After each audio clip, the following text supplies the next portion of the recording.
नमस्कार विद्यार्थी मित्रांनो. आजच्या व्हिडिओ लेक्चर मध्ये आपण राज्यसेवा मुख्य परीक्षा 2016 मधील इंग्रजी विषयाच्या वस्तुनिष्ठ प्रश्नपत्रिकेची चर्चा करणार आहोत. राज्यसेवा मुख्य परीक्षेमध्ये इंग्रजी हा विषय अतिशय महत्त्वाचा आहे हे आपल्याला माहितीच आहे. कारण अंतिम निवड यादीमध्ये या विषयाला अनन्यसाधारण असं महत्त्व आहे. ज्या विद्यार्थ्यांना वर्ग 1 च्या पोस्ट हव्यात, ज्या विद्यार्थ्यांना पोस्ट हवी आहे, सिलेक्शन हवं आहे, अशा विद्यार्थ्यांच्या बाबतीत या विषयाचं योगदान हे इतर विषयांच्या तुलनेने माझ्या मते तरी खूप जास्त आहे. म्हणजेच हा जो विषय आहे, हा विषय कुठे ना कुठेतरी आपला रिझल्ट ठरवणारा ठरतो. त्यामुळे या विषयाकडे आपल्याला अधिक लक्ष द्यावं लागतं.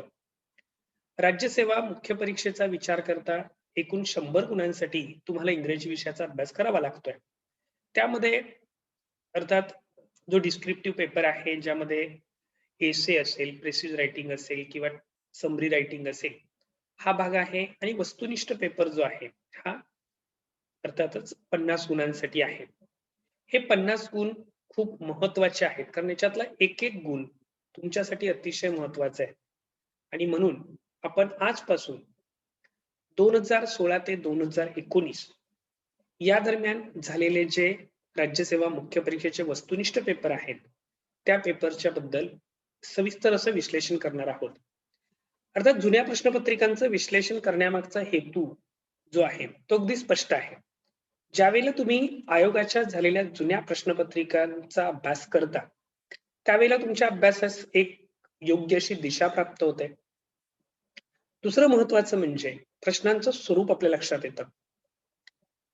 प्रश्न कसे विचारले जातात हे समजतं. त्यामुळे नेमका अभ्यास काय करायचा, किती डेप्थ मध्ये करायचा, कोणता टॉपिक किती सखोल झाला पाहिजे, हे आपोआप तुमच्या लक्षात येतं. तिसरं म्हणजे ज्यावेळेला तुम्ही जुन्या प्रश्नपत्रिकांचा अभ्यास करता, त्यावेळेला तुमचं जर त्याचं विश्लेषण, मूल्यमापन अतिशय अचूक असेल, तर तुम्हाला प्रश्न नेमके कसे विचारले जात आहेत, थोडक्यात त्या प्रश्नांचे सोर्स समजतात. येणाऱ्या प्रश्नांच्या बद्दल तुम्ही गेस करू शकता की प्रश्न कसे विचारले जातील. त्यामुळे या प्रश्नपत्रिकांचं विश्लेषण निश्चितच उपयोगी पडतं. आणि आपण हे विश्लेषण घेताना मी तुम्हाला खात्री देतो की आपण अतिशय विस्तृत असं स्पष्टीकरण करणार आहोत. म्हणजे या 4 प्रश्नपत्रिका तुम्ही अभ्यासल्यात तर तुम्हाला नक्की खात्री वाटेल की इंग्रजी विषयामध्ये मला चांगले गुण मिळतील, असा आत्मविश्वास तुमच्यामध्ये निर्माण होईल, एवढं मात्र मी तुम्हाला आश्वासित करू शकेन. इंग्रजी विषयाची तयारी करत असताना हा वस्तुनिष्ठ पेपर तुमच्या सर्वांनाच अगदी तसं म्हटलं तर भरभरून मार्क्स देणार आहे. जर आपण 2016च्या प्रश्नपत्रिकेचा विचार केला तर तुमच्या लक्षात येईल की यामध्ये व्होकॅब्युलरी या घटकावर 22 प्रश्न विचारलेले होते. ग्रामर या घटकावर 25 प्रश्न विचारलेले होते.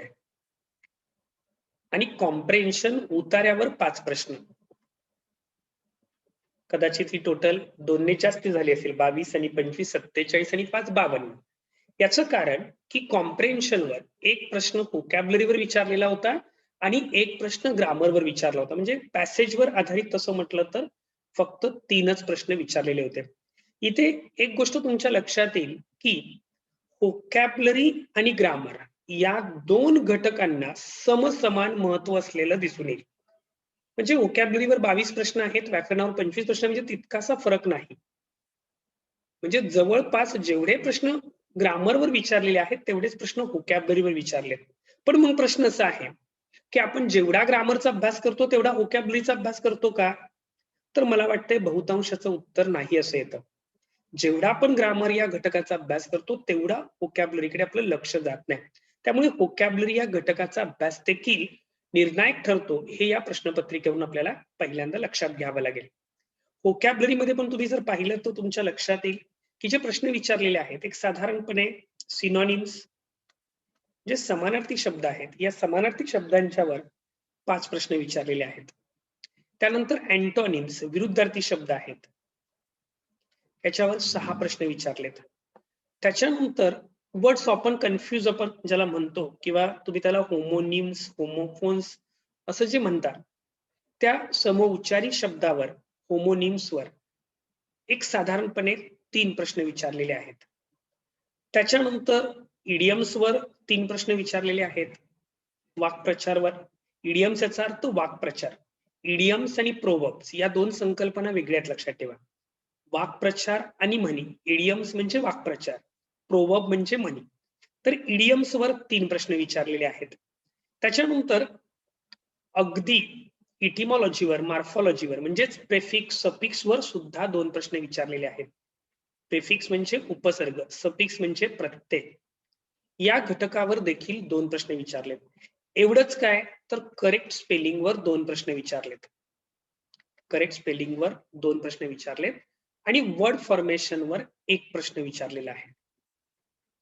म्हणजे अशा पद्धतीने व्होकॅब्युलरीचं स्वरूप आहे. म्हणजे तुमच्या लक्षात येईल की 5 आणि 6 11, 11 आणि 3 14, 14 आणि 3 17, 17 2 19, 21, 22 असे एकूण 22 प्रश्न या घटकावर तुम्हाला विचारलेले आहेत. आणि मग हे मूल्यमापन केल्यानंतर तुमच्या पटकन लक्षात येते की या ठिकाणी प्रत्येक घटकावर प्रश्न विचारलेले आहेत. अर्थात या प्रश्नपत्रिकेमध्ये वन वर्ड सबस्टिट्यूशन या टॉपिकवर प्रश्न नाहीयेत, पण सिनोनिम्स आणि अँटोनिम्सवर प्रश्नसंख्या जास्त आहे. बाकी होमोफोन्स 3 आहेत, इडियम्स वाक्प्रचार आहेत, प्रेफिक्स सफिक्स आहे, करेक्ट स्पेलिंगचे 2 प्रश्न आहेत, वर्ड फॉर्मेशन आहे. म्हणजे जवळजवळ सर्व घटकांचा तुम्हाला अभ्यास करावा लागतोय. त्याच्यानंतर ग्रामर या घटकामध्ये जर तुम्ही पाहिलात तर अगदी ग्रामर या घटकाचा जर तुम्ही विचार केला तर तुमच्या त्यामध्ये लक्षात येईल की ग्रामरवर अगदी तुमच्या पंक्च्युएशन पासून, म्हणजे मला वाटतंय ए टाइप ए सेट मध्ये जो पहिलाच व्याकरणावरचा प्रश्न आहे तो पंक्च्युएशन मार्क वर होता. म्हणजे खरं तर पंक्च्युएशन मार्क वगैरे सारखे टॉपिक बऱ्याचदा आपल्याकडून दुर्लक्षित राहतात. तर पंक्च्युएशन मार्क सारख्या घटकापासून मग पंक्च्युएशन मार्क असेल, सब्जेक्ट व ब्रॅकेट याच्यावर 1 प्रश्न विचारलेला होता. सब्जेक्ट व अग्रीमेंटवर 2 प्रश्न विचारलेले होते. सगळ्यात महत्वाचं लक्षात ठेवा, कंडिशनल सेंटेन्स. आत्ताच्या प्रश्नपत्रिकांच्या मध्ये हे घटक खूप महत्वाचे आहेत. कंडिशनल सेंटेन्स फक्त एक तक्ता आपल्याला तयार करावा लागतो. ह्या एका कंडिशनल सेंटेन्सच्या चार्टवर 3 प्रश्न विचारलेले आहेत. कंडिशनल सेंटेन्सेस याचा अर्थ ज्या वाक्यामध्ये इफ किंवा अनलेस आहे, ज्या वाक्याची सुरुवात इफ किंवा अनलेसने होते. वर्तमान काळ असेल तर भविष्यकाळ वापरतो, शाल विल वापरतो मेन क्लॉज मध्ये. भूतकाळ असेल तर वुड प्लस V1 वापरतो, हॅड प्लस V3 असेल तर वुड हॅव प्लस V3 वापरतो. हे जे 4 कंडिशनल सेंटेन्स कंडिशन्स आहेत त्याच्यावर आधारित 3 प्रश्न तुम्हाला परीक्षेला विचारले होते. अगदी मला वाटते 5 ते 10 मिनिटाचं काम आहे. हा घटक आपण कव्हर करू शकतो खरं तर व्यवस्थित. त्याच्यानंतर क्लॉजेस या घटकावर सुद्धा तुमच्या लक्षात येईल 2 प्रश्न विचारलेत. क्लॉजेस या घटकावर अलीकडच्या राज्यसेवेच्या प्रश्नपत्रिकेमध्ये सगळ्यात महत्वाचा घटक जर कोणता असेल, मग 2016 पासून 2019 पर्यंतच्या प्रश्नपत्रिकांचं जर तुम्ही विश्लेषण केलं तर तुमच्या लक्षात येईल की वर्ब हा घटक 2016च्या अगोदरच्या प्रश्नपत्रिकांच्या मध्ये वर्बच्या टाइप्सवर प्रश्न विचारले जात नव्हते. नॉन फायनाइट वर्ब्सवर तेवढे प्रश्न विचारले जात नव्हते किंवा मूड्सवर अर्थात 2013 नंतर प्रश्न विचारला सुरुवात झाली. पण तुम्ही जर बघितलं तर या ठिकाणी टाइप्सवर 1 प्रश्न आहे, मूडवर 1 प्रश्न आहे, नॉन फायनाइट वर्बवर 1 प्रश्न, म्हणजे 3 प्रश्न हे वर्बवर विचारले. त्याच्यानंतर कंजंक्शनवर 1 प्रश्न आहे, प्रिपोजिशनवर 1 प्रश्न आहे, ऍडवर्बवर 1 प्रश्न आहे. म्हणजे पार्ट्स ऑफ स्पीचवर सुद्धा प्रश्न विचारलेले आहेत. ऍडवर्बवर आहे. व्हॉइसवर 3 प्रश्न विचारलेले आहेत. व्हॉइस या घटकावर 3 प्रश्न. पॅसेजवर सुद्धा 1 प्रश्न हा व्हॉइसवर विचारलाय. त्याच्यानंतर WH क्वेश्चन सारखा घटक सुद्धा परीक्षेला विचारलेला आहे. टेन्सेसवर 2 प्रश्न विचारलेले आहेत. टाइप्स ऑफ सेंटेन्सेस मध्ये ट्रान्सफॉर्मेशन ऑफ सेंटेन्सेस किंवा सेंटेन्स स्ट्रक्चर या घटकावर जवळजवळ 4 प्रश्न विचारलेले आहेत. म्हणजेच व्याकरणाच्या सर्व घटकांचा तुम्हाला अभ्यास करणं आवश्यक आहे हे तुमच्या लक्षात येईल. तर अशा पद्धतीने हे प्रश्नपत्रिकेचं स्वरूप होतं. कॉम्प्रिहेन्शनवर जे 5 प्रश्न आहेत त्यातले 3 प्रश्न हे अर्थातच तुम्हाला प्रश्न विचारले होते त्याची उत्तरे तुम्ही शोधून लिहायची होती. 2 प्रश्नांच्या पैकी 1 प्रश्न हा व्होकॅब्युलरीवर होता आणि 1 प्रश्न हा ग्रामरवर होता.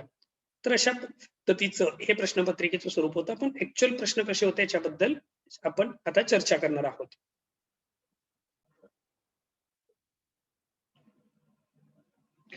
बघा, यामधला पहिला प्रश्न होता give synonym of the following word. Synonym समानार्थी शब्द ओळखायचा होता. पहिला ऑप्शन होता शब्द होता काउंटरफिट. पहिला ऑप्शन आहे काउंटर पार्ट, दुसरा आहे फोर्स, तिसरा आहे करिजियस आणि चौथा आहे फाईट. तर अगदी सोपा शब्द होता काउंटरफिट. म्हणजे आपल्याला माहिती आहे काउंटरफिट म्हणजे नकली, फॉल्स अशा अर्थाने. त्यामुळे याचं उत्तर अर्थातच फोर्ज असं आहे. कारण काउंटर पार्ट या शब्दाचा अर्थ होतो अर्थातच सममूल्य. अशा अर्थाने आपण बऱ्याचदा हा शब्द वापरतो. इक्विव्हॅलेंट, काउंटर पार्ट म्हणजे समजा एखाद्या वस्तूची हुबेहूब तशीच वस्तू जर दुसऱ्या ठिकाणी असेल तर तिला त्याचा काउंटर पार्ट असं म्हटलं जातं. म्हणजे समजा एक्स ही व्यक्ती एका ऑफिसमध्ये काम करते आणि त्याच्या सारख्या कामाची पद्धत असणारी वाय ही व्यक्ती दुसऱ्या ऑफिसमध्ये काम करत असेल तर त्यांना आपण एकमेकांचे काउंटर पार्ट असं म्हणतो. म्हणजे इक्विव्हॅलेंट अशा अर्थाने आपण हा शब्द वापरतो. फोर्ज म्हणजे नकली. कारण आपण आपल्या नोटा वगैरे पाहतो त्याच्यावर असा स्टॅम्प आपण पाहिलेला असतो. करिचियस याचा अर्थ धैर्यवान, धाडसी, ब्रेव अशा अर्थाने आपण वापरतो. फाईन म्हणजे नाजूक, सुंदर अशा अर्थाने आपण वापरतो. त्याच्यामुळे या पहिल्या प्रश्नाचं उत्तर काउंटरफिटचं फोर्ज असं आहे. सेकंड क्वेश्चन जो आहे तो व्याकरणावर आधारित आहे आणि मी तुम्हाला मगाशी म्हटल्याप्रमाणे पंक्च्युएशन मार्कवर विचारलेला आहे. A comma is use to. पहिला आहे separate phrases in apposition, coordinate clauses, introduce a list, none of the above. अर्थात ही उत्तर ऑप्शन वाचल्यानंतर बरीच मुलं कन्फ्यूज झालेली असतील. कारण कॉमा म्हटलं की आपल्या लक्षात आपल्याला काय आठवतं पटकन की समजा मुंबई, पुणे, कोल्हापूर अँड समजा सोलापूर अशी यादी दिलेली असते आणि मग ते यादीमधले शब्द वेगळे करताना आपण कॉमा वापरतो. त्यामुळे बरेच विद्यार्थी या प्रश्नाचं उत्तर हे 3 नंबर ऑप्शन आहे असं समजून जातात. परंतु या ठिकाणी तो ऑप्शन व्यवस्थित वाचणं गरजेचं आहे. A comma is use to introduce a list असं जर म्हटलं तर हे विधान चुकीचं होईल. जर तुम्हाला एखाद्या गोष्टीची यादी द्यायची असेल तर तुम्ही काय करत असता, कोलन वापरता. लक्षात येत आहे? म्हणजे समजा इम्पॉर्टंट सिटीज मग कोलन वापरला आणि पुढे तुम्ही मुंबई, पुणे, कोल्हापूर, सोलापूर अशी नावं लिहा. म्हणजेच थोडक्यात what is use to introduce a list, list वेगळी दाखवण्यासाठी आपण अर्थातच कोलन वापरतो. काय वापरतो? कोलन. हे जे साईन तुम्हाला दिसतंय हे कशाचं आहे? कोलनचं. आपण कोलन वापरतो. मग कॉमा कशासाठी वापरला जातो?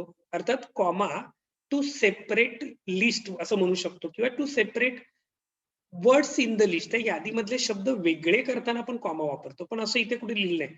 पण सेपरेट वाला पहिला ऑप्शन आहे. Separate phrases in opposition. पण बऱ्याच विद्यार्थ्यांना याचा अर्थ नव्हता कळाला. Separate phrases in opposition. Opposition याचा अर्थ समकक्ष. म्हणजे उदाहरणार्थ समजा मी असं म्हणालो, मिस्टर नरेंद्र मोदी.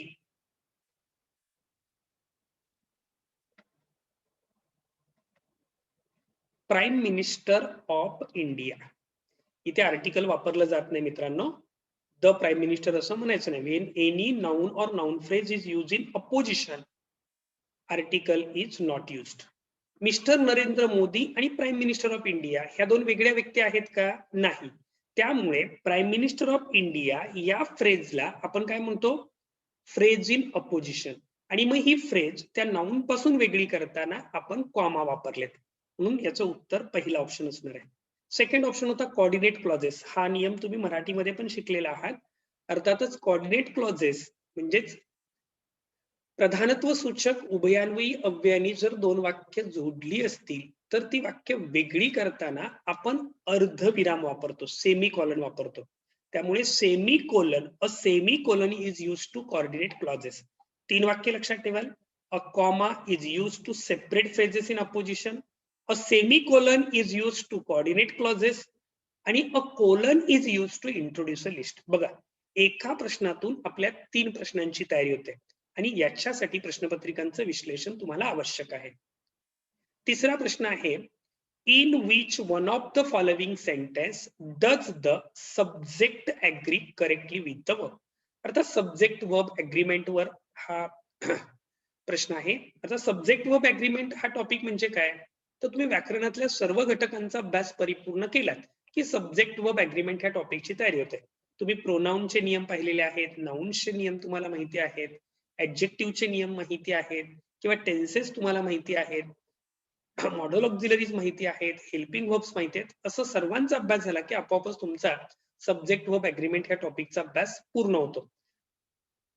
तर हे जे हा जो प्रश्न आहे हा अर्थातच डिस्ट्रीब्युटिव्ह ऍडजेक्टिव्ह वर विचारलेला आहे. या ठिकाणी तुमच्या लक्षात येईल बघा, each man and each woman has a vote. प्रत्येक पुरुष प्रत्येक स्त्रीला मतदान असतं किंवा मत असतं, म्हणजे मत देण्याचा अधिकार असतो, राईट. म्हणजे थोडक्यात वोट याचा अर्थ जो आपण निवडणुकीमध्ये मत देतोय त्याच्याबद्दल बोलतोय. Each man and each woman have a vote असं म्हटलंय. The ship was wrecked and every man and woman and child were drowned. The ship was wrecked and every man and every woman and child had drowned. आता यामध्ये थोडस विद्यार्थ्यांचं confusion होणं तसं म्हटलं तर स्वाभाविक होतं. परंतु जर पहिलं वाक्य तुम्ही काळजीपूर्वक वाचलं तर तुमच्या लक्षात येते की पहिलं वाक्य हे व्याकरणाच्या दृष्टिकोनातून सब्जेक्ट व ॲग्रीमेंटच्या दृष्टिकोनातून अगदी अचूक आहे. ज्या वेळेला दोन नामे ईच किंवा एव्हरीने सुरू होतात, ईच किंवा एव्हरीने सुरू होणारी नामे जरी अँड ने जोडली असली तरी त्यानंतर येणारं जे क्रियापद आहे हे सिंग्युलर असतं. सिंग्युलर वर्ब येतं, एकवचनी क्रियापद येतं. अगदी याच्यानंतर येणारं प्रोनाउन सुद्धा आपल्याला सिंग्युलरच वापरावं लागतं, म्हणजे अर्थातच ते जवळच्या नामाप्रमाणे वापरावं लागतं. म्हणजे प्रोनाउन सुद्धा त्या ठिकाणी एकवचनीच येतं आणि ते जवळच्या नामाप्रमाणे वापरलं जातं. त्यामुळे याच्यामध्ये each man and each woman has a vote, each man and each woman has a vote हे त्याचं उत्तर असणार आहे. हॅव अ वोट असं येणार नाही, कारण इथे अनेकवचनी क्रियापद वापरलं जात नाही. हॅज हे एकवचनी सहाय्यकारी क्रियापद आहे, हॅव हे अनेकवचनी. आता तिसऱ्या वाक्यामध्ये काय झालंय बघा, the ship was raked every woman every man woman and child. इथे अर्थात वेअरच्या ऐवजी वॉज असतात, तर हे वाक्य सुद्धा बरोबर होतं, पण वेअरच्या ऐवजी वॉज असायला पाहिजे होतं. हॅड ड्राउन अशी रचना होणार नाही बघा. इथे सॉरी वॉज ड्राउन अशी रचना या ठिकाणी द शिप वॉज रेक्ड आणि इथे वॉज असायला पाहिजे होतं. शेवटच्या वाक्यामध्ये the ship was wrecked and every man and woman and child had drown. अर्थात त्या ठिकाणी सुद्धा जसं पहिल्या वाक्यामध्ये पॅसिव्ह वॉइसची रचना आहे तशी दुसऱ्या वाक्यामध्ये सुद्धा पॅसिव्ह वॉइसची रचना असायला पाहिजे होती. त्यामुळे हे चुकीचं आहे. त्यामुळे याच्यातलं पहिलं जे उत्तर आहे ते अचूक आहे. पुढचा प्रश्न आहे fill in the blanks with appropriate forms of verbs given in brackets. कंसामध्ये दिलेल्या क्रियापदांची योग्य ती रूप वापरून वाक्य पुन्हा लिहा. अर्थात हा जो प्रश्न आहे हा मी सांगितल्याप्रमाणे कंडिशनल सेंटेन्सेस वर आहे. If we dash at 8 we dash have plenty of time. जर आपण 8 वाजता भेटलो तर आपल्याला पुष्कळ वेळ असेल. तर यामध्ये तुमच्या लक्षात येईल की इथे पहिला ऑप्शन जो आहे हा अर्थातच वर्तमान काळी किंवा भविष्यकाळी दिलाय. म्हणजे वर्तमान काळ किंवा भविष्य काळाशी संबंधित वाक्यरचना आहे, म्हणजे ही प्रोबॅबल कंडिशन मधली वाक्यरचना आहे. आणि प्रोबॅबल कंडिशनची रचना कशी होते, इफच्या वाक्यामध्ये V1 किंवा VS वापरला जातो आणि मेन क्लॉज मध्ये शाल किंवा विल वापरला जातो. इफच्या वाक्यामध्ये V1 किंवा VS वापरला जातो आणि मेन क्लॉज मध्ये शाल किंवा विल, त्याला आपण प्रोबॅबल कंडिशन म्हणतो. अर्थात सायंटिफिक ट्रूथ असेल तर दोन्ही वाक्यामध्ये साधा वर्तमान काळच येतो. जसं if water freezes it turns into ice, तर त्या ठिकाणी दोन्ही वाक्यामध्ये साधा वर्तमान काळ येतो. इफच्या वाक्यामध्ये भूतकाळ असेल तर पुढे वुड प्लस V1 वापरला जातो. जर इफच्या वाक्यामध्ये हॅड प्लस V3 असेल तर पुढे वुड हॅव प्लस V3 वापरावं लागतं. हा टेन्स सिक्वेन्स थोडासा लक्षात ठेवावा लागेल. V2 प्लस V2 आणि वुड प्लस V1 ही इम्प्रोबॅबल रचना असते. त्याच्यानंतर वुड हॅव प्लस V3 ही इम्पॉसिबल रचना असते. हे कंडिशन हा टॉपिक खरं तर तुम्ही व्यवस्थित करणं गरजेचं आहे. याच्यावर परीक्षेला हमखास प्रश्न विचारले जातात. आणि मग या नियमानुसार साहजिकच जर आपण 8 वाजता भेटलो म्हणजेच काय वापरावं लागेल, इथे मीट वापरावं लागेल पहिल्या रिकाम्या जागी. पण ज्या वेळेला इफच्या वाक्यामध्ये वर्तमान काळ येतो त्यावेळेला मेन क्लॉज मध्ये शाल किंवा विल येतो, म्हणजे हा हॅव चुकीचा आहे. इफ अनलेसने सुरू होणाऱ्या गौण वाक्यामध्ये कधीही शाल विल वापरला जात नाही. त्यामुळे 2 नंबर 4 नंबर ऑप्शन चुकीचा आहे आणि म्हणून 3 नंबरचं ऑप्शन हे तुमचं उत्तर असणार आहे. इफ वी मीट ॲट 8 जर आपण 8 वाजता भेटलो, we will have plenty of time, आपल्याला पुष्कळ वेळ असेल. त्यानंतर पुढचा प्रश्न आहे, the school was important to the community, समाजासाठी शाळा महत्वाची आहे. Pick out the correct meaning of the word underline in the given context. इथे प्रश्न काळजीपूर्वक वाचणं गरजेचं आहे. The school was important to the community, शाळा समाजासाठी महत्वाची आहे. Pick out the correct meaning, योग्य अर्थ शोधा. Of the word underline in the given context. Given context दिलेल्या संदर्भाचा विचार करून तुम्हाला त्याचा योग्य अर्थ शोधायचा आहे. कारण या प्रश्नाचं उत्तर बहुतेक मुलांनी इम्पॉर्टंट म्हटलं की लगेच सिग्निफिकंट लिहून टाकलेलं होतं. पण सिग्निफिकंट म्हणजे काय? दॅट विच सिग्निफाईज, जे काही सिग्निफाय करतं म्हणजे इंडिकेट करतं, दर्शवतं, अशा घटकाला सिग्निफिकंट म्हटलं जातं. आता इथे सिग्निफिकंट म्हणजे सुद्धा महत्वाचा, पण तो अर्थ या ठिकाणी अभिप्रेत नाही. मेन म्हणजे मुख्य. तिसरा आहे व्हॅल्युएबल. व्हॅल्युएबल याचा अर्थ मौल्यवान. आता इथे तुमच्या लक्षात येईल की शाळा ही समाजाच्या दृष्टीने महत्वाची म्हणजे मौल्यवान असते आणि टू द गिव्हन कंटेक्स्ट उत्तर काय असलं पाहिजे? व्हॅल्युएबल असलं पाहिजे. हे आपल्याला या ठिकाणी लक्षात घ्यावं लागेल.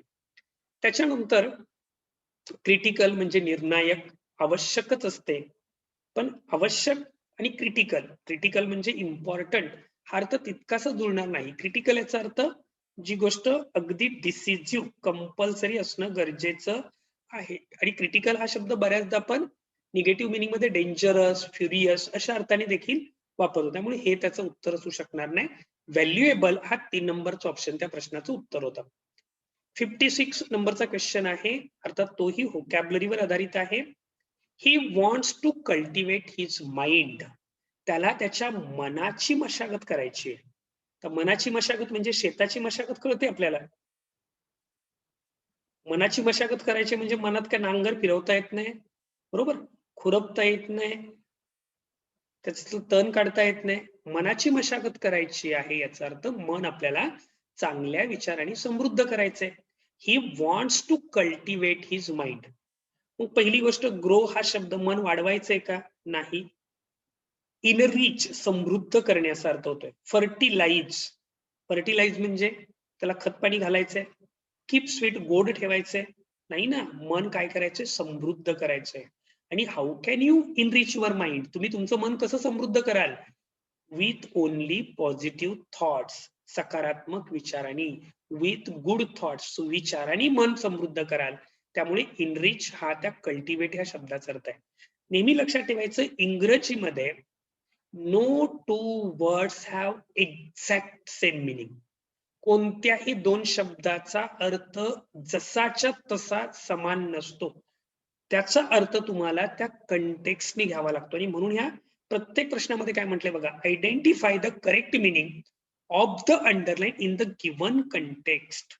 संदर्भानुसार तो अर्थ तुम्हाला शोधायचा आहे आणि त्यामुळे त्याचा अर्थ काय असला पाहिजे? इनरिच हा त्याचा अर्थ असला पाहिजे. पुढचा प्रश्न ही पुन्हा कंडिशनवर आहे. Which one of the following sentence correctly express प्रोबॅबल condition? मगाशी आपण चर्चा केलेली आहे.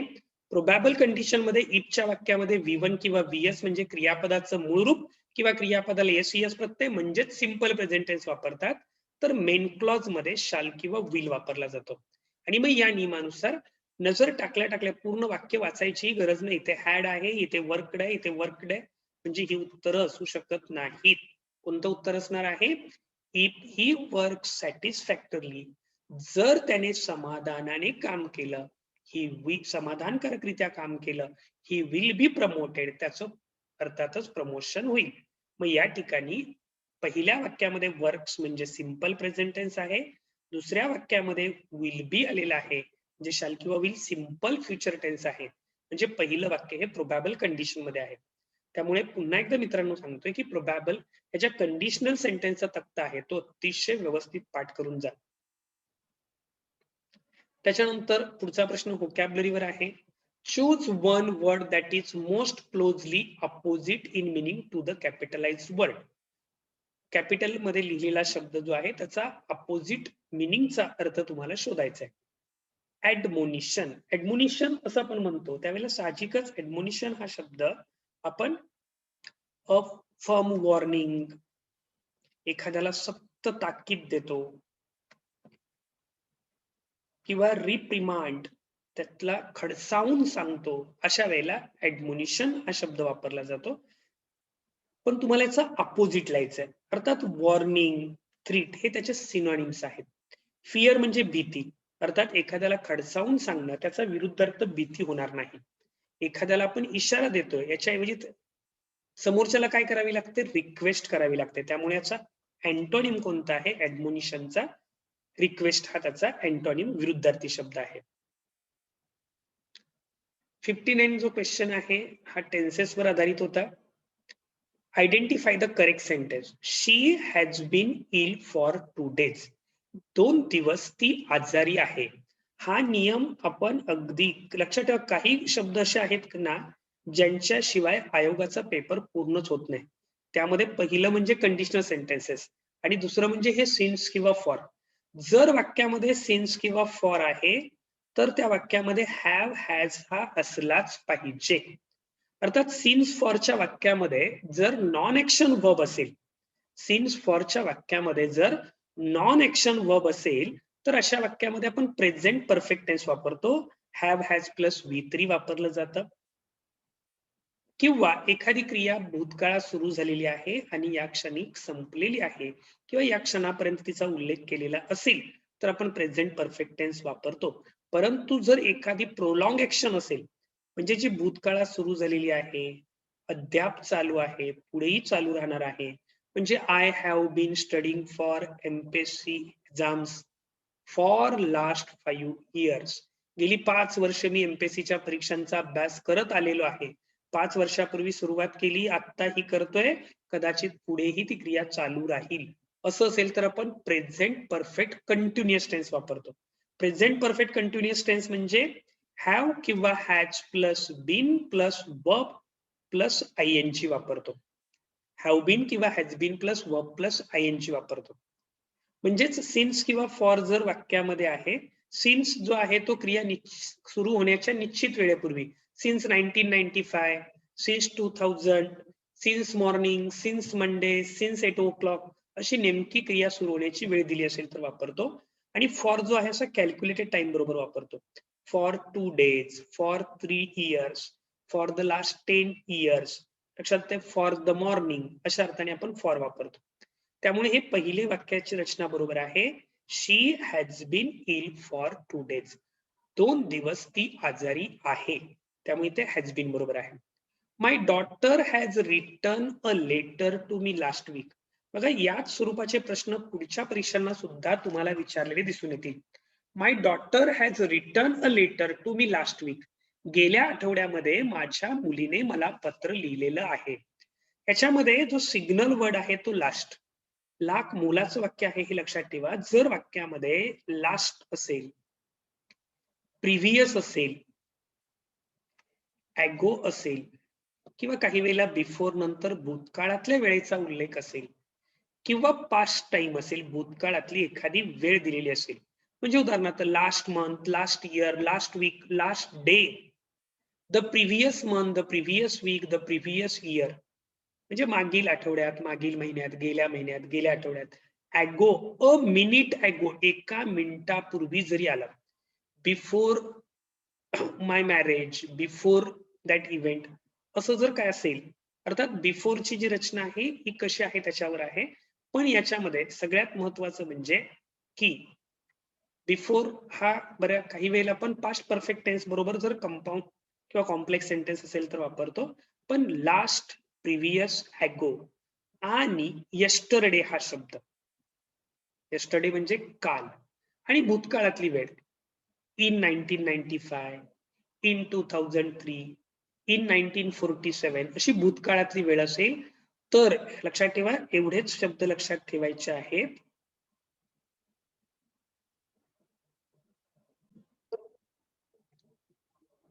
सॉरी, जर वाक्यामध्ये लास्ट, प्रिव्हियस, ॲगो, यस्टरडे किंवा पास्ट टाइम भूतकाळातली वेळ असेल तर अशा वाक्यामध्ये कंपल्सरी सिंपल पास्ट टेन्स म्हणजे क्रियापदाचं भूतकाळी रूप वापरलं जातं. आतापर्यंत आयोगाला जे प्रश्न विचारलेत यामध्ये परीक्षक तेच करत राहतो. परीक्षक काय करतो तुम्हाला की वाक्य लास्ट असणारं, ॲगो असणारं, येस्टरडे असणारं वाक्य दिलं जातं आणि त्या वाक्यामध्ये प्रेझेंट परफेक्ट टेन्स वापरला जातो. तर अशा वाक्यामध्ये कंपल्सरी सिंपल पास्ट टेन्स असला पाहिजे. My daughter wrote a letter to me last week. Last week आहे म्हटल्यावर इथे काय वापरलं पाहिजे? रोट वापरलं पाहिजे. My daughter wrote a letter to me last week. तर इथे कंपल्सरी तुम्हाला सिंपल पास्ट टेन्स क्रियापदाचं भूतकाळी रूप वापरावं लागेल. म्हणजेच तुम्हाला प्रश्न काय विचारलाय? Identify the correct sentence. याच्यातलं पहिलं वाक्य बरोबर आहे, म्हणजेच 1 नंबरचं ऑप्शन हे तुमचं उत्तर असणार आहे.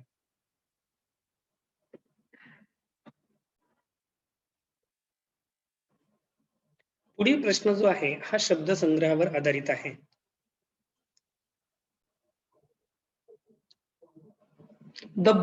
The dashboard does not allow the film producers to have any obscene scenes in their films. Which one of the following words correctly fills the blank in the sentence above? तर या ठिकाणी तुम्हाला 4 option दिलेले आहेत. पहिला option आहे sensor, सेन्स्युअर, sensor, censor आणि censor. याच्यामध्ये आता सर्व जे शब्द आहेत या शब्दांच्या स्पेलिंग मध्ये अगदी थोडासा फरक आहे आणि बहुतेक सर्वांचे उच्चार हे एकसारखे आहेत. अशा शब्दांना आपण वर्ड्स ऑफन कन्फ्युज किंवा त्यांना होमोफोन असं म्हणतो. त्यामुळे यांच्या अशा शब्दांच्यावर परीक्षेला प्रश्न विचारण्याचं प्रमाण हे तुलनेने जास्त आहे. कारण त्याचं नावच वर्ड्स ऑफन कन्फ्युज असल्यामुळे परीक्षकाला वाटतं की विद्यार्थी यामध्ये कन्फ्युज होतात आणि त्याच्यामुळे याच्यावर परीक्षेला जास्त प्रश्न विचारले जातात. त्याच्यामध्ये पहिला शब्द आहे सेन्सर. अर्थात सेन्सर हा जो शब्द आहे हा शब्द पण जी दुपारती असते किंवा धूपदानी म्हणतात तुम्ही काही जण त्याला. म्हणजे उदाहरणार्थ म्हणजे सेन्सर याचा अर्थ अ कंटेनर, म्हणजे असं भांड आपल्या घरात असतं बघा, आपण देवाऱ्यामध्ये ठेवतो.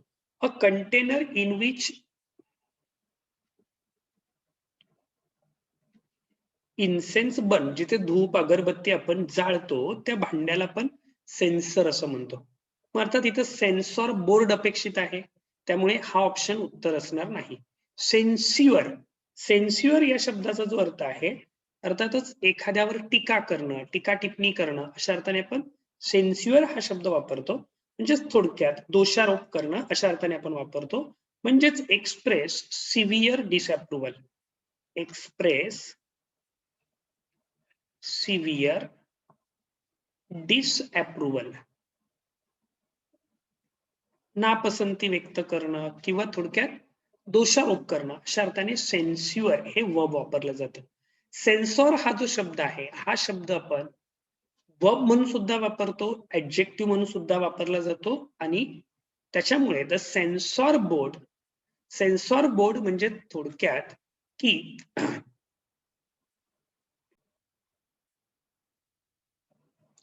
आपण परीक्षण करणे अशा अर्थाने वापरतो. म्हणजे थोडक्यात examine, examine a movie, a book, बरोबर. म्हणजे एखाद्या पुस्तकाचं, एखाद्या चित्रपटाचं परीक्षण करून त्याच्यातला आक्षेपार्ह भाग वगळणं याला आपण सेन्सॉर हा शब्द वापरतो. अर्थात हा शब्द ऍडजेक्टिव्ह म्हणून सुद्धा वापरला जातो आणि त्यामुळे इथे अचूक अर्थ आहे तो म्हणजे censor board does not allow the film producer to have any obscene scenes in their films. Censor असा शब्द नाहीये, त्याच्यामुळे हे 3 शब्द नीट लक्षात असू द्या. सेन्सर ER असेल तर त्याचा अर्थ थोडक्यात दुपारती, म्हणजेच इन्सेन्स वरून हा शब्द आपल्या लक्षात येतो. सेन्स्युअर म्हणजेच टीका करणे आणि सेन्सॉर बोर्ड उच्चार योग्य झाले की तुम्ही उत्तरापर्यंत व्यवस्थित पोहोचू शकता. तर याचं उत्तर हे सेन्सॉर असा हा शब्द त्याचं उत्तर असणार आहे. पुढे identify the part of speech of the underline word as it occurs in the sentence. अधोरेखित शब्द वाक्यात काय म्हणून आलेला आहे त्याच्यावरून त्याचा प्रकार ओळखा. I am very interested in reading thrillers. Reading या शब्दाला अंडरलाईन आहे.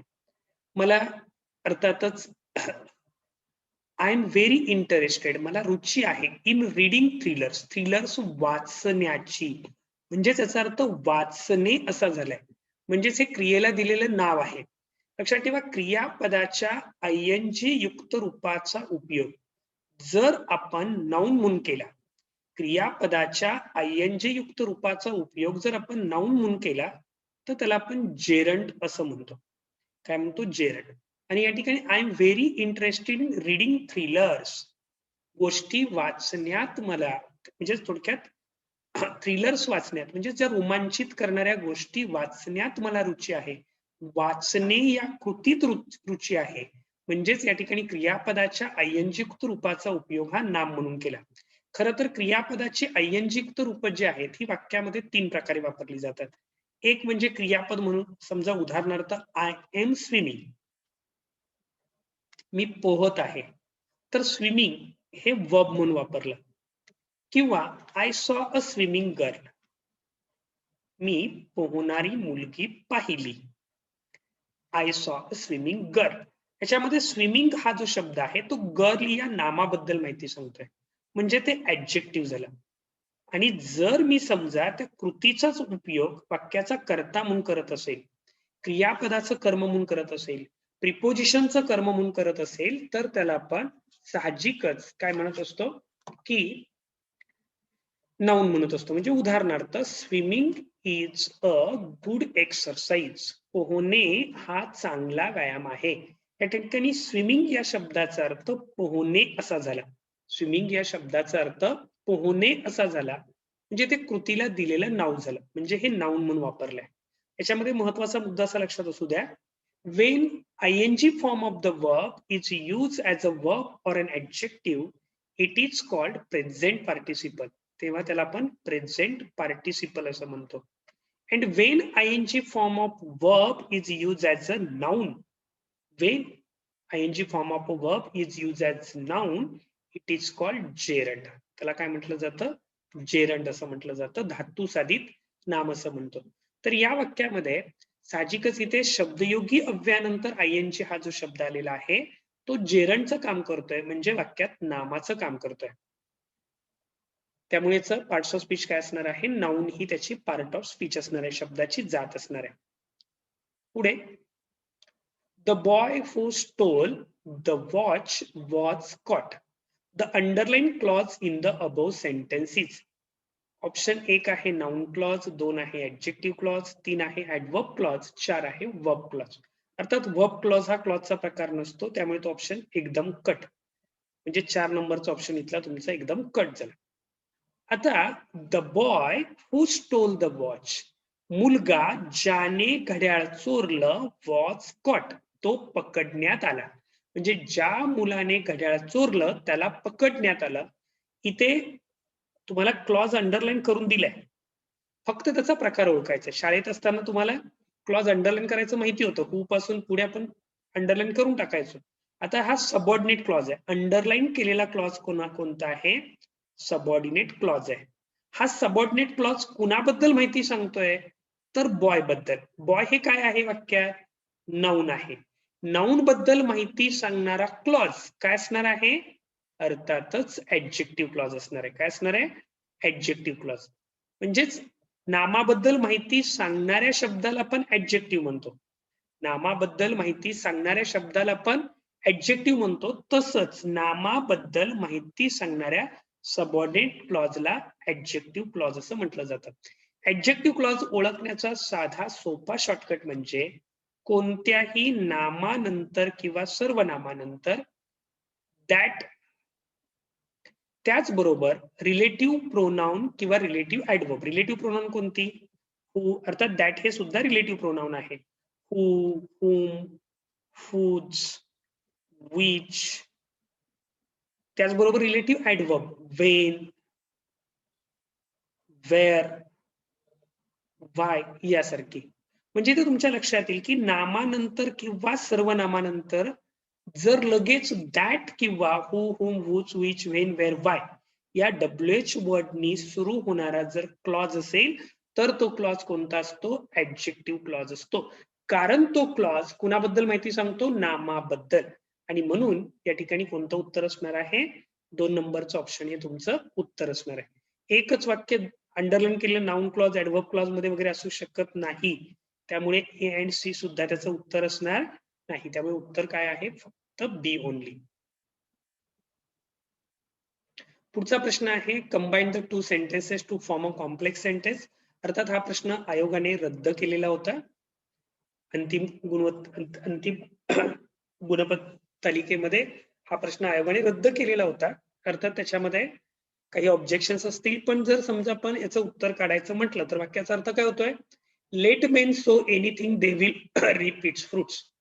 माणसांना काही पेरू द्या, दे विल रिपीट्स फ्रूट, त्याला फ्रुट्स, त्यांना त्यांची फळं मिळतातच. म्हणजे खरं तर याच्यामध्ये याचं उत्तर ॲज मॅन सो सो शाल दे रिप असं असायला पाहिजे होतं. पण इथे तुमच्या लक्षात येईल की आयोगाकडून एक बारीक चूक झालेली होती. मेनच्या ऐवजी मॅन झालेलं होतं. त्यामुळे बऱ्याच विद्यार्थ्यांना काय वाटलं की हे ग्रॅमॅटिकली इनकरेक्ट सेंटेन्स आहे, त्यामुळे त्यांनी ते उत्तर लिहिलं नाही. मग बऱ्याच जणांनी मग दुसरं उत्तर कोणतं असू शकतं? As men will sow they will reap the fruit. पण इथे ॲजच्या वाक्यामध्ये टाइम क्लॉजच्या सेंटेन्समध्ये कधी फ्युचर टेन्स असत नाही. त्यामुळे हे वाक्य सुद्धा चुकीचं होतं आणि त्यामुळे आयोगाने अर्थातच हा प्रश्न रद्द केलेला होता. आयोगाने काय केलं होतं? हा प्रश्न रद्द केला होता. त्याच्या पुढे which of the following sentences is correct.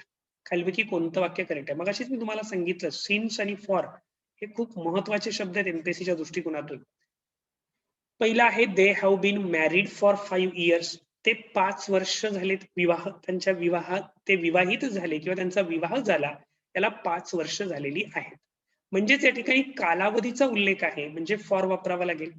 पण दे हॅव बीन मॅरिड की हॅव बीन मॅरिंग, ते लग्न करत आलेत का? त्यांचं लग्न झालेलं आहे, याला 5 वर्ष कालावधी झालेला आहे. म्हणजे ते विवाहित आहेत, त्याला 5 वर्ष कालावधी झाला. म्हणजे गेली 5 वर्ष ते विवाहित आहेत असं बोलायचंय. मॅरिंग म्हटलं की ते लग्न करत आलेत, ती क्रिया चालू आहे का? नाही. या वाक्यात सिन्स वापरला जाणार नाही. अर्थात फॉरच्या वाक्यामध्ये आर वगैरे वापरला जात नाही. त्यामुळे याच्यातलं पहिलं वाक्य हे अचूक उत्तर आहे. पुढचा प्रश्न आहे select from the alternative the word that conveys the same meaning as the word given in the bracket आणि गिवन इन द कॅपिटल, आणि हा शब्द आहे वेनियल. तर वेनियल, बऱ्याच जणांचं काय झालं, वेनियल हा शब्द आणि पहिला कॉन्टॅजियस, बऱ्याच जणांना वेन आठवले असतील कदाचित. आणि वेन म्हटलं की अर्थात आपल्या शिरा, मग शिरांशी संबंधित असेल म्हणून त्याला वेनियल असा एक दुसरा शब्द आहे, पण याच्यामध्ये ई आय मध्ये येतो. आणि याचं स्पेलिंग काय आहे? VENIAL असं आहे. आणि या वेनियलचा अर्थ होतो अर्थातच अगदी दिलाय बरोबर, एक्सक्युजेबल किंवा फॉरगिवेबल, ज्याला आपण माफ करतो. किंवा याचा दुसरा आणखी समानार्थी शब्द काय असू शकतो? पार्डनेबल. पार्डनेबल हा दुसरा शब्द असू शकतो. मग या वेनियल या 4 ऑप्शन पैकी याचं उत्तर कोणतं आहे? 4 नंबरचं ऑप्शन, कारण तुम्हाला सेम मिनिंग सांगायचं आहे. त्यामुळे एक्सक्युजेबल म्हणजे थोडक्यात क्षमा करण्याजोगा असणारा, अशा अर्थाने वेनियल हा शब्द या ठिकाणी सिनोनिम म्हणून वापरलाय. पहिला कॉन्टेजियस आहे. कॉन्टेजियस म्हणजे संसर्गजन्य, हे तुम्ही त्याला कॉन्टेजियस म्हणजे कॅचिंग असं म्हणू शकता. किंवा पुढचा फिल्दी हा शब्द आहे. फिल्दी म्हणजे ओंगळवाना, घाणेरडा अशा अर्थाने आपण वापरतो. म्हणजे डर्टी असेल, मेसी असेल, बरोबर, किंवा नेस्टी हा त्याचा समानार्थी शब्द आहे, NASTY. लक्षात येते का? बघा, फिल्दीचे समानार्थी शब्द कोणते आहेत? मेसी, जिथे गोंधळ आहे, ओंगळवाना आहे, घाणेरडा आहे, डर्टी आहे, बरोबर, किंवा नेस्टी असं म्हणू शकतो आपण त्याला, हे त्याचे किंवा फाऊल आहे, हे त्याचे समानार्थी शब्द आहेत फिल्दीचे. वर्थलेस याचा अर्थ मूल्यहीन, वर्थलेस याचा अर्थ मूल्यहीन. त्यामुळे वेनियल याचं सिनोनिम कोणतं आहे? एक्सक्युजेबल. 4 नंबरचं ऑप्शन हे त्याचं उत्तर आहे. त्याच्यानंतर 66 आहे combine the two sentences to form a complex sentence. मिश्र वाक्य करायचंय आणि 2 वाक्य एकत्र करायचे. बघा, a fox once met a lion. The fox had never seen a lion before. Answer options मध्ये पहिला आहे a fox who had never seen a lion before met him. पुढे आहे a fox who have never saw. who have never saw have has had नंतर बघा एखादा topic तुम्हाला येऊ किंवा येऊ तुमचं जर बेसिक पक्क असेल तर तुम्ही उत्तरापर्यंत पोहोचता. साधी गोष्ट आहे. हॅव हॅज नंतर क्रियापदाचं तिसरं रूप असलं पाहिजे. म्हणजे या ठिकाणी ही रचना चुकीची आहे. हॅज नॉट सी ही रचना चुकीची आहे. डिड नॉट सॉ ही रचना चुकीची आहे. तुम्हाला कॉम्प्लेक्स सेंटेन्स येत नाही. तुम्हाला कॉम्प्लेक्स सेंटेन्स ही संकल्पना माहिती नाही. पण ह्या साध्या बेसिक गोष्टीत आपण इयत्ता 5वी ला शिकलेलो आहोत. हॅव हॅज हॅड आलं तर क्रियापदाचं तिसरं रूप वापरतो. डू डज डीड असेल तर क्रियापदाचं मूळ रूप वापरतो. हे जरी आपल्याला माहिती असेल तरी आपण उत्तरापर्यंत पोहोचतो. आणि मग सरळ साधी गोष्ट आहे फक्त तुम्हाला जोड्या जुळवायच्या तो. A fox who had never seen a lion before once met him किंवा मेट हिम. लक्षात येत आहे? म्हणजेच अचूक वाक्य जे आहे हे 1 नंबरचं ऑप्शन आहे. त्यामुळे 66व्या प्रश्नाचं उत्तर हा पहिला ऑप्शन असणार आहे. 67 पुन्हा कशावर आहे? तुमच्या कंडिशनल सेंटेन्सवर. मी तुम्हाला म्हटलं 3 ते 4 प्रश्न त्याच्यावर विचारले जात आहेत. fill in the blank spaces with the best among in the given options. If I dash Rahul, I dash a new battery. जर मी राहुलच्या ठिकाणी असतो तर मी नवीन बॅटरी विकत घेतली असती. बरोबर? मी राहुल असतो तर म्हणजे मी राहुल आहे का? नाही. होतो का? नाही. असेल का? नाही. It is an imaginary sentence. हे काय आहे? काल्पनिक वाक्य आहे. ह्यालाच आपण इमॅजिनरी कंडिशन असंही म्हणतो. इमॅजिनरी कंडिशन मधलं वाक्य आहे हे. आणि इमॅजिनरी कंडिशन असेल तर इफच्या वाक्यामध्ये वेअर वापरला जातो. इमॅजिनरी कंडिशन ही वाक्य पास्ट सबजंक्टिव्ह मूड मध्ये असतात. कशामध्ये असतात? पास्ट सबजंक्टिव्ह मूड मध्ये. काल्पनिक वाक्य आहे ती. पास्ट सबजंक्टिव्ह मूड मध्ये ही वाक्य असतात. तर हे वाक्य जे आहे हे इमॅजिनरी सेंटेन्स आहे. पास्ट सबजंक्टिव्ह मूड मध्ये आहे. तर या वाक्यामध्ये इमॅजिनरी कंडिशन आहे. इमॅजिनरी कंडिशन मध्ये इफच्या वाक्यामध्ये वेअर वापरला जातो. Past subjunctive mood is restricted to were किंवा अनेक वचनी भूतकाळी क्रियापद म्हणा तुम्ही त्याला. कारण आपण वर्तमान काळामध्ये आय एम म्हणतो, भूतकाळामध्ये आय वॉज म्हटलं जातं, भविष्य काळामध्ये आय शाल बी म्हणतो. इथे मात्र आय वेअर म्हणतो कारण हे वाक्य काल्पनिक आहे. ना वर्तमानात खरं होतं, खरं आहे सॉरी, ना वर्तमानात खरं आहे, भूतकाळात खरं होतं, ना भविष्य काळात खरं असेल. अगदी वेगळी रचना आहे. त्यामुळे काल्पनिक असल्यामुळे आपण इथे अनेक वचनी भूतकाळी क्रियापद वापरतो आणि अशा वेळेला मुख्य वाक्यामध्ये वुड प्लस V1 वापरला जातो. आणि या नियमानुसार याचं उत्तर हे 4 नंबरचं ऑप्शन असणार आहे. इफ आय वेर राहुल, जर मी राहुलच्या ठिकाणी असतो, I would buy a new battery, me Naveen battery खरेदी केली असती. पुढे, with which of the following words does the prefix mismatch correctly. खालीलपैकी कोणत्या शब्दामध्ये मिस हा जो प्रेफिक्स आहे हा चुकीच्या पद्धतीने वापरलेला आहे? पहिला आहे सेन्स, अर्थात खरं तर आपण मिस सेन्स असं म्हणतो, गैरसमजूत अशा अर्थाने. परत प्रॅक्टिस, अर्थात मिस प्रॅक्टिस असं म्हटलं जात नाही, माल प्रॅक्टिस असं म्हटलं जातं. वाईट सवय असेल, वाईट प्रथा असेल त्याला माल प्रॅक्टिस, इथे प्रेफिक्स माल वापरलं जातं. अर्थात मॅनेज, इथे मिसमॅनेज असं म्हणतो. म्हणजे चुकीची व्यवस्था केलेली असेल तर मिसमॅनेज म्हणतो. मिसमॅनेजमेंट वगैरे तुम्ही ऐकलं असेल. काहीतरी चुकीचं खाऊ घातलं तर त्याला मिसफीड पण म्हटलं जातं. पण आता ऑप्शन बघितले तर ए ओनली म्हटलंय. नुसता ए असेल तर हे तो मिसनी तयार होत आहेत. म्हणजे हे उत्तर नाही. पी तर नाही तर माल लागतोय. नुसत्या सी ला मिस लागत नाही. आणि त्यामुळे त्यातल्या त्यात बरोबर उत्तर कोणतं आहे? C and D. पण मित्रांनो, मिससेन्स असाही शब्द आहे, गैरसमजूत असा. पण आयोगाने दोन्ही उत्तर पत्रिकेमध्ये त्याचं उत्तर, काही वेळेला आपल्याला आपलं लॉजिक वापरून उत्तर सर्कल डार्क करावं लागतं. आयोगाने सी आणि डी हे बरोबर आहे तसं दिलं होतं. पण मिससेन्स हा सुद्धा शब्द आहे की ज्याचा अर्थ गैर. अर्थात मिस हे जे प्रेफिक्स आहे, हे जे उपसर्ग आहे, हा उपसर्ग आपण गैर अशा अर्थाने वापरतो. जसं मराठीमध्ये आपण गैर हा फारसी उपसर्ग आहे. म्हणजे हजर, गैरहजर, लागू, गैर लागू, वर्तन, गैरवर्तन, हे गैर अशा अर्थाने आपण मिस हे प्रेफिक्स इंग्रजीमध्ये वापरतो. मिस सेन्स म्हणजे थोडक्यात चुकीची समजूत, गैरसमजूत असेल. मिसमॅनेज चुकीचं व्यवस्थापन करणं, मिसफीड चुकीचं खाऊ घालणं, अशा अर्थाने आपण हे शब्द वापरतो. तर अशा पद्धतीनं आपण या लेक्चरमध्ये पहिले 18 प्रश्न अभ्यासलेले आहेत. उरलेले प्रश्न लगेचच आपण दुसऱ्या पार्टमध्ये अभ्यासणार आहोत. धन्यवाद.